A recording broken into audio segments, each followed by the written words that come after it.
Welcome back to the Wanderer's Library, Wanderer. You've done a little bit with your knowledge about the wars that exist, and had a couple of chunkles about Sludge Tompkins that you read about last time. But you're back again, and you head back to the first wing, the hidden nest, and over to King Shash's shelf. The first book that catches your eye is more of a data pad, surprisingly futuristic. You pick it up and begin to read it.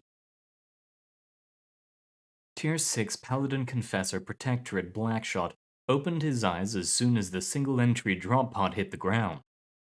He lifted his armored hand, his power armor groaned in protest as soon as he does so. He reached for the red lever on the left wall of the cramped cockpit and pulled it down. The front door of the drop pod shot outwards and landed on the lip of the crater with a muffled thud. He inclined, the sky illuminated by Lamex, reflected from his black and gold armor. He stretched his arms and legs with a yawn, and climbed out of the cockpit to the top of his open drop pod. Protectorate Blackshot, he spoke from his helmet, its radio frequency open to all available channels. Reporting for duty as ordered, brothers. Do you read me? A burst of static answered in reply. None. He took a moment to study his alien environment with a sweep of his gaze. He was standing above his would-be sarcophagus had he not woke up. It was dark and damp, and only the jagged surface of rocks and sheets of snow being the only view available. The steel hull of his drop pod had started to collect snow that seemed to fall from above. He glanced up and saw a circular light, which he realized to be the mouth of the crater that his drop pod made. Snow started to fall from it. He wondered, had he fallen that far from their ship? Damn it, forward force was not in contact range. He muttered to no one in particular as he unsheathed his combat knife. He turned back to his drop pod and extracted valuable things. Ration bars, his personal canteen, his standard issue blast rifle and ray pistol, a machete, and some spare ammunition. He began his trek upwards, weaponry and essentials attached to the magnetic harness and belts of his suit. Him, being supernaturally powered entity that he was, only took 20 minutes to reach the top of the crater. He glanced back. It was a long drop below. He glanced up at Kratus's blue-purple sky, where the constellations of stars can be seen. He saw some stars moving, leaving streaks of light. The fleet of Battlegroup Benjamin, he thought. It was where his ship came from before his superiors decided to send him topside for a scouting mission, along with the rest of the forward force. In the horizon at the east, Lamex was slowly rising, her radiant light bathing the mountains in front of her in a golden glow. Behind him, to the west, the triplet moons of Cadus was setting to give way for the mother sun. Around him was a snow-covered ground surrounded by dead animals with 6 limbs and gray fur. What a way to start the day, huh? Blackshot pulled the blast rifle from his back and hefted it. He made a fist in front of his face and pumped it downwards, the helmet that enclosed his head parted. The steam module on the back of his neck injected streams of hot air. The cold, winterly breeze kissed the skin of his face. He grinned, glowing brown eyes scanning the view further for any little details he might have missed. From afar, he saw a pillar of black smoke rising to the sky.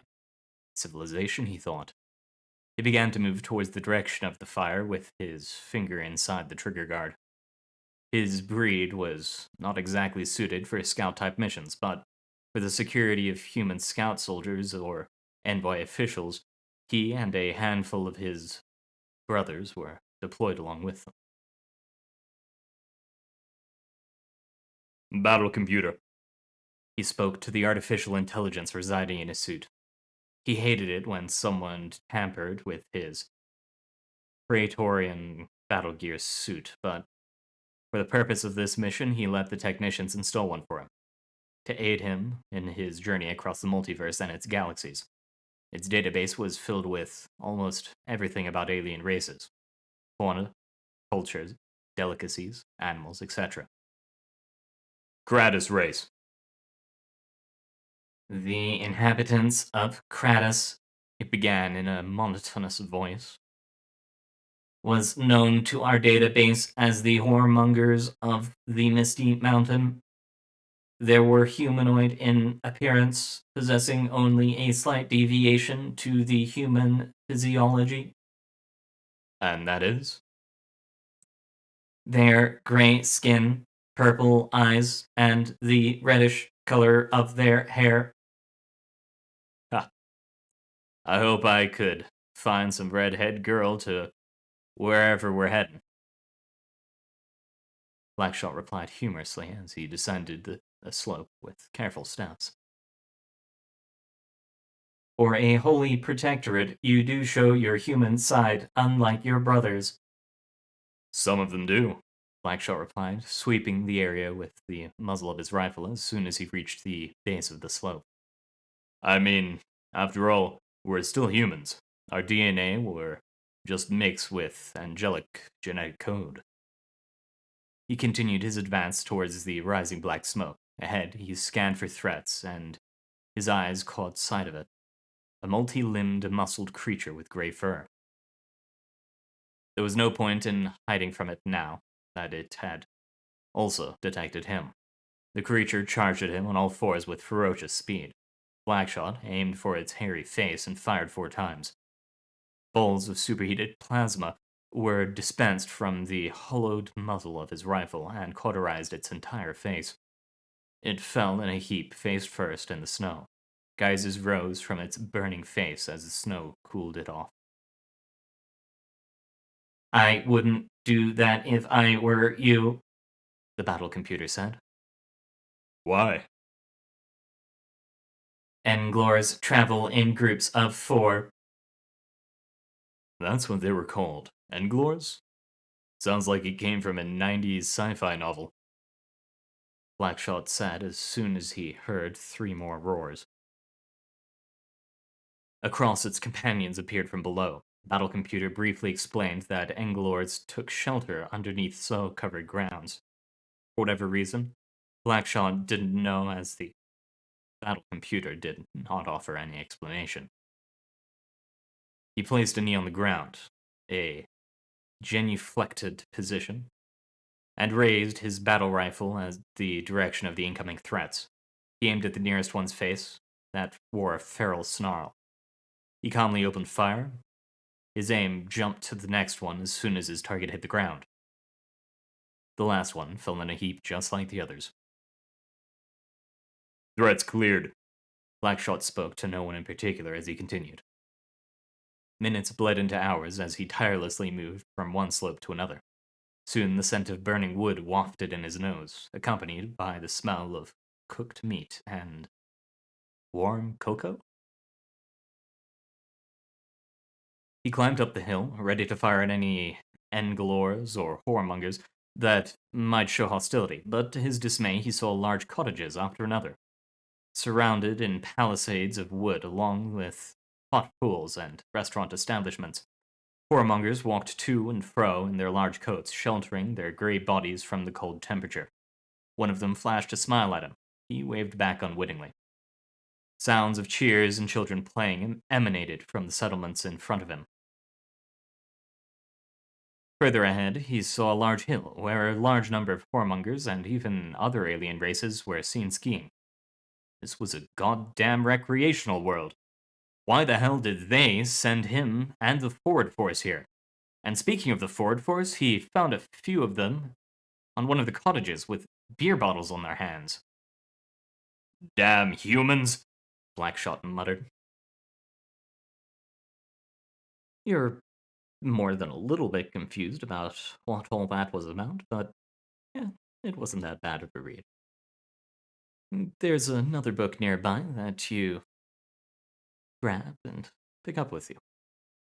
It definitely seems like it was written from a time that you do not recognize. The writing seems off, but readable, like it was written by an alien's hand, but the alien knew a little bit of English. So you open it up and begin to read. Eulogy. The day the golden disk fell onto Zavu Prime was a historic one, to say the least. Our ancestors comprised 3 warring tribes that all wished to gain control over the verdant oasis near the center of the Burma Desert. So, when the golden disk fell in the oasis, it came to be that many reasoned it was a sign from the gods that their quarrels should cease. The tribes made peace and settled into the verdant land they'd fought over for so long, preserving the golden disk's capsule and its contents for generations. Finally, there came the day where our technology had advanced far enough to make a machine capable of reading the disk. The wonders they found, oh, the wonders! Music, greetings in alien languages, and splendid images! Pictures of people so alien and foreign to us, with their lack of tentacles and shells. We had believed for eons that our gods, the 5, had created us in their perfect image. So what of these fantastical creatures who looked so unlike us? Had their own gods crafted them in their image? And what of their gods? Were they like our own?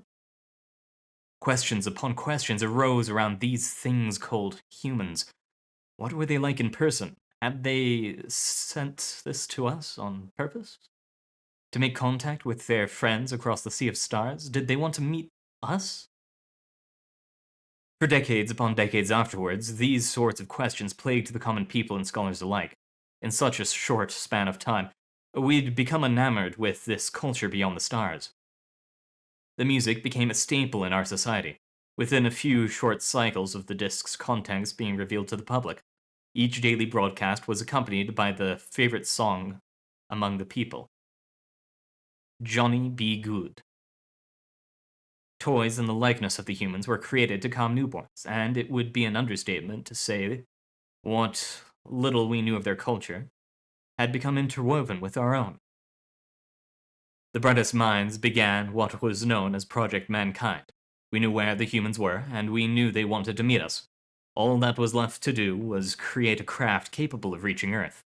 I myself, one of the wayfarers chosen to go on this expedition to meet our beloved, can trace my lineage to one of the first researchers to work on this endeavor.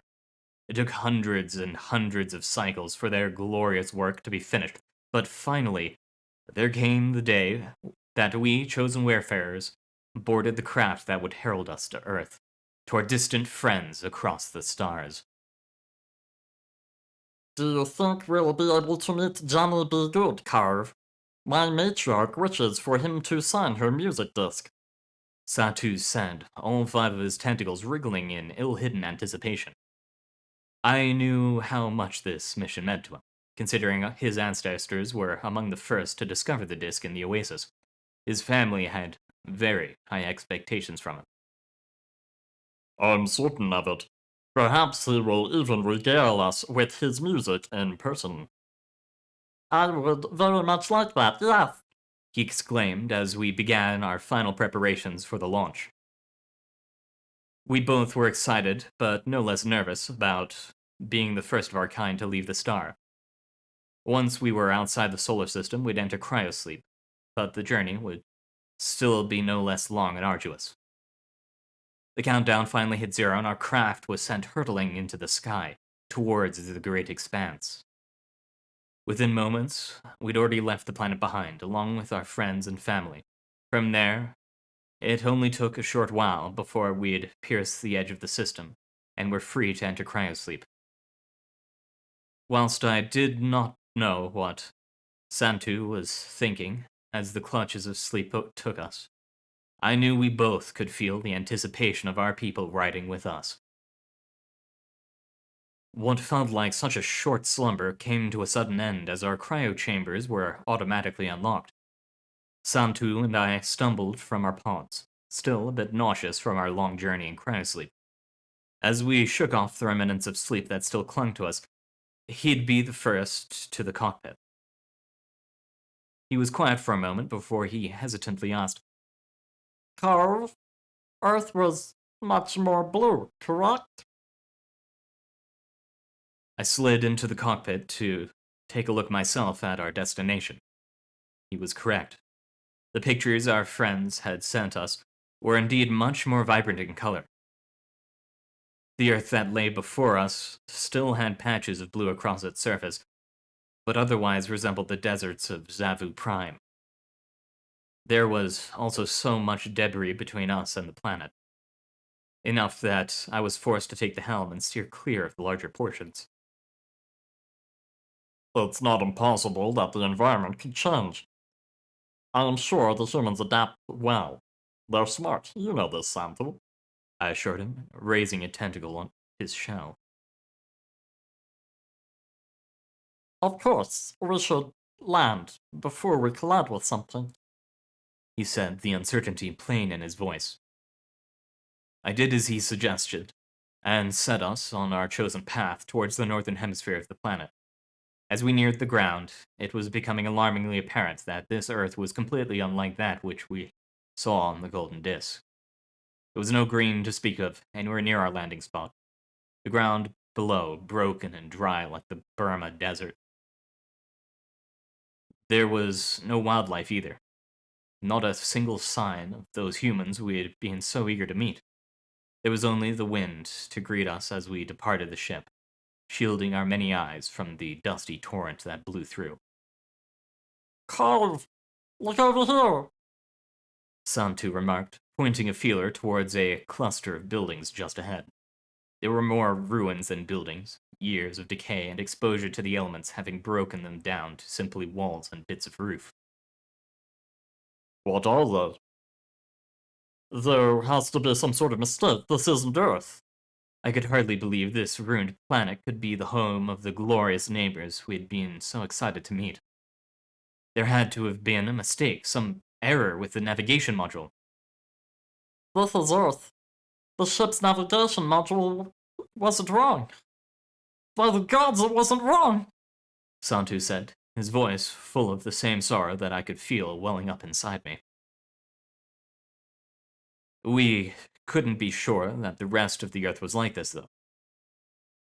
They could have moved the majority of their population to a safer location off the planet or somewhere else on Earth. I told Santu as much, and we quickly went about boarding the ship in search of a new destination. We went eastwards, towards the coast of the continent we'd found ourselves upon.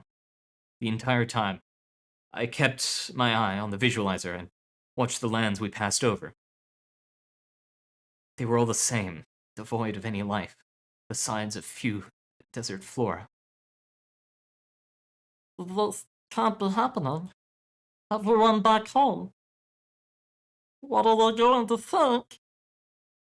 Santu remarked as their ship began to land at its new destination. He was right. Everyone's expectations had been placed on us. This was an expedition hundreds of years in the making. It would crush their souls just as it did theirs. We departed the ship and searched the new area, located on what had once been the coast before the ocean had dried up. A few scattered ruins lay buried under the sand, and what looked like transport vehicles with them, but that was it. The whole world was going to be like this. We'd arrived too late to meet the humans. The dream that their people held for generations had been extinguished in one fell swoop. I turned to head back towards the ship when I heard something shuffling through the sand behind us, only a few short feet away. "Hey, what are you?"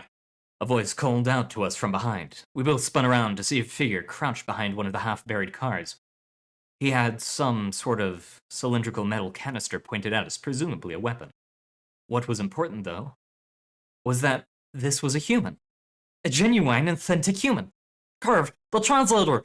Santu quickly said, already preparing his voice recognition module. Within moments, we were both ready to speak to the human.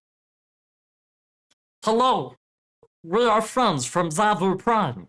We received the golden disc from your leaders, Santu said with a wave of one of his tentacles to the figure.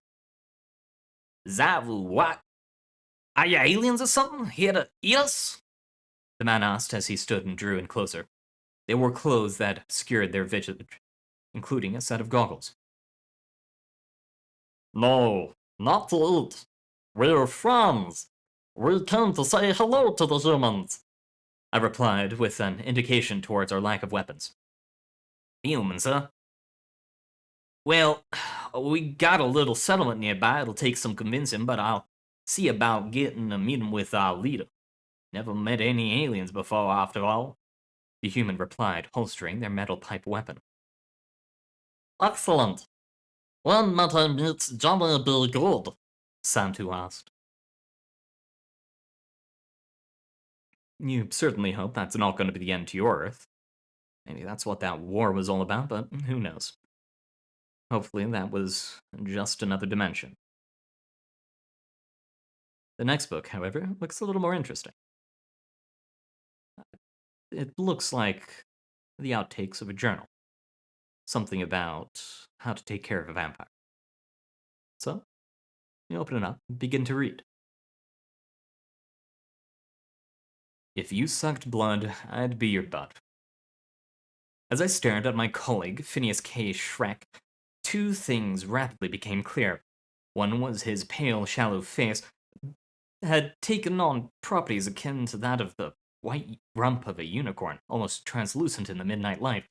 The second was that he had Vlad the Impaler teeth and was decked out like he was about to go to the Nosferatu ball. Phineas? I said apprehensively. What up, Rex? I gotta do some shit tonight and can't be partaking in another harebrained scheme. The schemes he was referring to, of course, were the various adventures into the realm of the supernatural we had taken over the years, battling everything from a zombified Scotland Yard battalion to the forces of Dr. Volton von Vingredient 34 and his super sexy Sealman assassin squad. Well, Phineas, you're a vampire, just thought you ought to know. Phineas gave a twirl of his head, tossing his hair back with such condescension that both of my fillings blew out and my dog came back to life. Psh! As if. I stared at him, my jaw numb from the combination of incredible pain and awe. But, you've got the teeth, the cape, and you've just turned yourself into a bat. He laughed at me, flapping his leathery wings to maintain eye contact. Somehow, the little outfit had shrunk to stand scale, which was as adorable as it was perplexing. Nah, bruv. That's werewolf, 100%. How else would you explain this wicked fur? You had that before. What difference does that make, Rex? I took a step back, shocked by my colleague's presence of mind to shout at me. Phineas, what's gotten into you? He sighed. Rex, I've no time to explain. Just let me go. You'll know everything by tomorrow night. And with a swoop, he fled right out under and into the night. Over the next few weeks, my friend Phineas began to go through some strange changes in his behavior. The bathroom, which he preferred, with the Gothic stone and the Persian rug, had the mirror removed. When I asked him, where on earth did my 200-pound mirror go? He had nothing to say but a shrug and a cough. I let it slide. It was an isolated incident, but as the weeks rolled by, more and more evidence began to pile up. Phineas didn't show up to meals. Oh, I would prepare a meal. A delicious linguine or scrumptious sapini, but he simply declined to appear at the dining hall. The signs were becoming more clear. When we went outside, his parasol, which had previously gathered dust, became a constant companion. On Tuesday, he canceled the appointment for the expensive daguerreotype I had scheduled. To allay my fury, he ducked into his room and locked the bolt for a day. I pitied the poor man. What he was going through, I couldn't possibly understand. But, through it all, he came up with excuses. Oh, the mirror? He had accidentally dropped it from the floor where he was polishing it and found that he preferred the room without it. The food, his appetite, had been dying down recently, which was quick to associate the paleness and sharp teeth to as well. Even the daguerre type. He made the claim of explosive face acne. But the final straw came when, one night, as I stalked the chambers on my normal routine, I heard curious sounds from his chambers. Not wanting to intrude, but concerned for my friend's safety, I peered inside the room. There he was, sucking away at a blood pack marked B. Just then, I dropped the lantern and our eyes met. A moment later, there was a bat flying over my shoulder, flapping deep into the castle. Phineas. What is it now, Rex? I'm busy. You'll have to come out of the cupboard eventually, Phineas. There's nothing to eat in there, and all your belongings are in the East Tower. No. Rex, I already said I'm busy. Leave me alone. I sighed. Phineas, in his chiroptic form, had swung into the cupboard with such force that the doors had slammed shut. Now, in the dusty, musty, and altogether crusty wooden chest, he laid and waited, hoping I would go away at some point. Phineas, can't you just accept that you're a vampire? There's really no shame in it. Lots of young men your age find that they're vampires like this. Bug off, Rex. I'm not listening to you. Look, do you drink blood? Yes. So? But I only do it because I love the taste. Just because I suck blood and turn it to mist and project an aura of dread and transform into a bat doesn't make me a vampire. Just an unusual werewolf who likes the taste of blood. Come off it, Phineas. You're only fooling yourself. But I don't want to be a vampire, Rex. I don't. Do you know what my parents would do if they found out? They're total stoker thumpers. There's no shame in being a vampire, Phineas. I'm still going to be your friend. We can still have swashbuckling adventures together. Do you know why that is? Why? Because I'm your friend, Phineas. We've been friends since we were children. Even if you turned out to be the creature from the Black Lagoon, I would still stick with you, thick and thin. But even if I might try to suck your blood? I wouldn't appreciate it, obviously, but I'd still be your friend. Why don't you come out of there now, Phineas? It's almost dawn, and we don't want you getting stuck in there. Gingerly, the cupboard rattled back and forth, as the young bloke within transformed from a small mammal into a large one. Then, slowly, the lid creaked open. Out of it stepped a man I still call my friend. He looked tired, bedraggled, and thankful.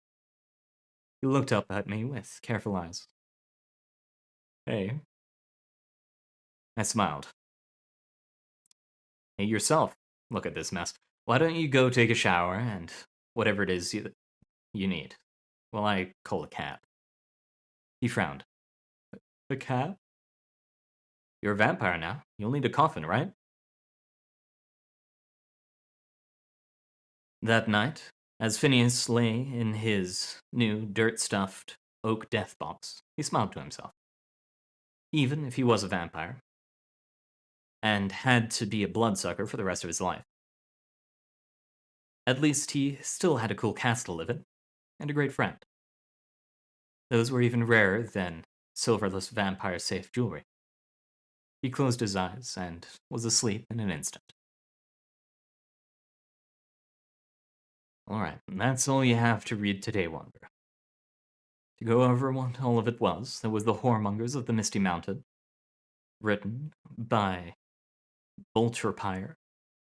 There was Eulogy, written by Malverick 1. And there was If You Sucked Blood, I'd Be Your Bud, written by RJB_R. But it's time for you to head out. You've had quite some time reading today. A little bit good, a little bit bad. And you've got stuff to work on back home. So, thank you for coming, Wanderer. It's always a pleasure having you here reading. I hope you have a nice time out there, and good luck.